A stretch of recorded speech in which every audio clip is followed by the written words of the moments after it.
Salut, c'est Trado, je suis content de vous retrouver pour la mise à jour de l'indice parisien. Alors je vais commencer une fois n'est pas coutume par un petit aparté suite à des messages que j'ai reçus. Comme vous le savez, j'en ai parlé sur le texte du blog, hein, j'ai initié, c'était jeudi, enfin non, j'avais dit jeudi que j'initierais vendredi un trade, un swing baissier, hein, pas de l'intraday, et un swing baissier avec pour stop 5290 et j'ai reçu beaucoup de mails et qui me demandent, enfin non, qui déduisent que je suis passé baissier moyen terme pour le CAC 40. Clairement, ils imaginent à travers ce trade, pour certains, que j'envisage la fin de la hausse et ce n'est absolument pas le cas. D'ailleurs, je suis désolé de me fendre de cette parenthèse, hein, mais il n'y a rien qui me permet d'être baissier à moyen long terme sur le CAC 40. À long terme, c'est plutôt haussier. À moyen terme, en données hebdomadaires, c'est plutôt neutre. S'il fallait s'engager sur une direction, ce que je ne ferai pas, ce serait plutôt celui de la hausse que de la baisse. Donc il ne faut pas confondre les trades intraday que je fais plusieurs par jour, souvent qui vont dans tous les sens, hausse-baisse ou hausse-baisse, hein, ceux de long terme. D'ailleurs, vous le savez, j'en ai beaucoup parlé, c'est la méthode d'accumulation rationnelle. Je suis rentré sur les indices, hein, je l'avais dit, hein, aux alentours de 4300, aux alentours de 4500, de 4600. Je suis rentré sur 4006, 4005, 4004 en fait, et je serai encore rentré sur 4003. En fait, je suis structurellement long sur le long terme, hein, donc voilà, ce que je fais actuellement ne veut absolument pas dire que je sois passé baissier. D'ailleurs, vous regardez en données hebdomadaires, bon, juste pour terminer avec ce chapitre, beaucoup s'étonnent, et moi le premier, hein, de cette belle progression depuis 10 semaines qui correspond en fait à une hausse de, voilà, de 15%. Okay, et c'est ce qui alimente pour beaucoup ce sentiment qu'une correction massive doit avoir lieu. Mais si on remonte un petit peu dans le temps, eh bien des hausses quasiment verticales, voilà, là vous avez du 37%, vous avez ici, c'est en 2014, hein, on est en données hebdomadaires, vous avez du 38%. Vous pouvez remonter comme ça régulièrement et vous allez avoir des hausses qui sont absolument comparables à celles qu'on a 28% ici.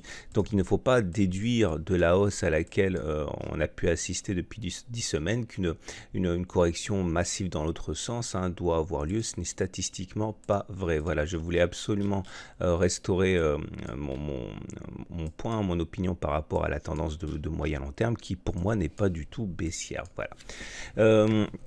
Voilà où on en est donc pour la séance du CAC 40. Hein. J'avais expliqué donc que nous étions sur une zone de résistance. Cette zone de résistance ici caractérisée par les bornes 5226, 5266.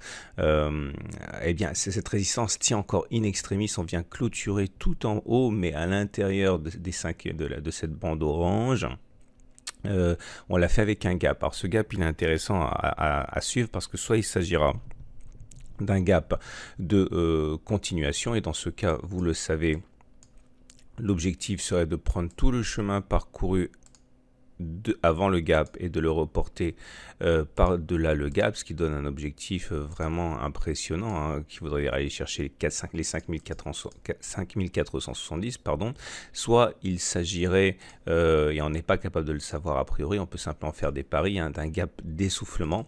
Si c'est un gap d'essoufflement, il sera comblé très rapidement dans la semaine en fait, hein, et avec pour conséquence une baisse qui nous amènerait à mon avis au moins jusqu'au bas du canal noir, hein. Donc c'est en gros le pari qui serait le plus adapté à mon scénario, sans que bien sûr encore une fois on puisse savoir ce qui va se passer. D'ailleurs le chandelier japonais du jour est intéressant parce que si on n'avait pas de mèche basse ici, ça serait une étoile filante, vous voyez, une clôture proche des plus bas, quasiment sur le niveau d'ouverture, avec une mèche haute qui montre que les plus hauts n'ont pas été tenus par les investisseurs, hein. C'est un signe de faiblesse. Et si lundi on devait avoir une bougie rouge ici, on aurait une étoile du soir qui serait effectivement un signe précurseur de baisse statistiquement. Donc on verra. Surtout que au niveau des autres indicateurs techniques, enfin des indicateurs techniques, vous voyez, je vais mettre la moyenne mobile à 20, la moyenne mobile à 7 et les Bollinger comme d'habitude. Vous voyez que ça reste pour l'instant, hein, sur le fond aussi, on est au-dessus de la M20 qui monte, on est au-dessus de la M7 qui monte, les Bollinger sont toujours en situation de parallèle haussière.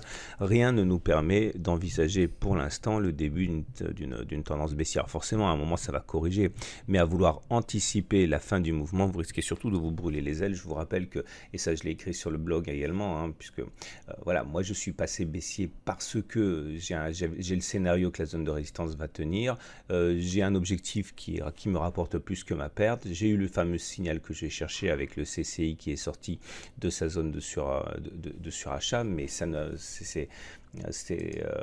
globalement on est toujours en tendance haussière, quoi, hein.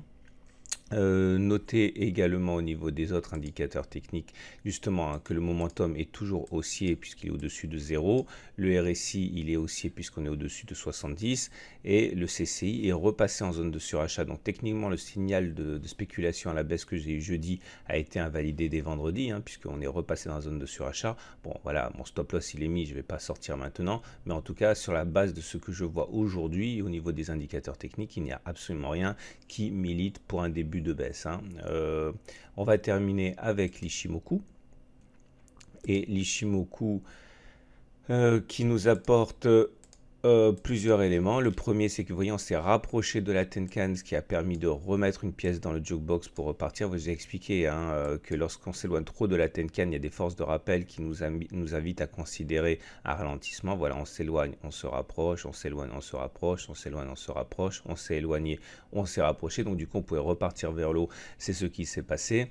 La tendance est haussière depuis maintenant pas mal de temps, puisque le nuage est ascendant, vous le savez. La lagging span est sortie du nuage, donc aucune ombre au tableau pour l'Ichimoku. En données jour, ça veut dire même que si on devait assister à une consolidation, ce serait théoriquement une façon pour les swing traders de rentrer à bon compte dans le sens de la hausse, hein, et pas dans le sens de la baisse après correction.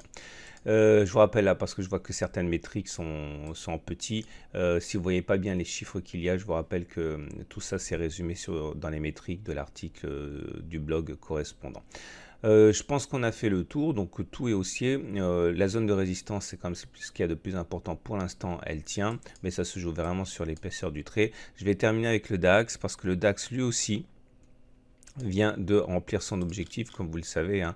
Je vais le refaire parce que c'est toujours intéressant. Bon, c'est un peu plus compliqué que ça, c'est ce que j'explique dans mes ateliers, mais globalement, on peut retenir que lorsqu'on a un twist qui s'effectue comme ça, vous vous arrangez pour que le chemin parcouru entre le plus bas et le twist corresponde à la distance entre le twist et l'objectif. Clairement, vous vous mettez sur les 50% de Fibonacci pour le twist.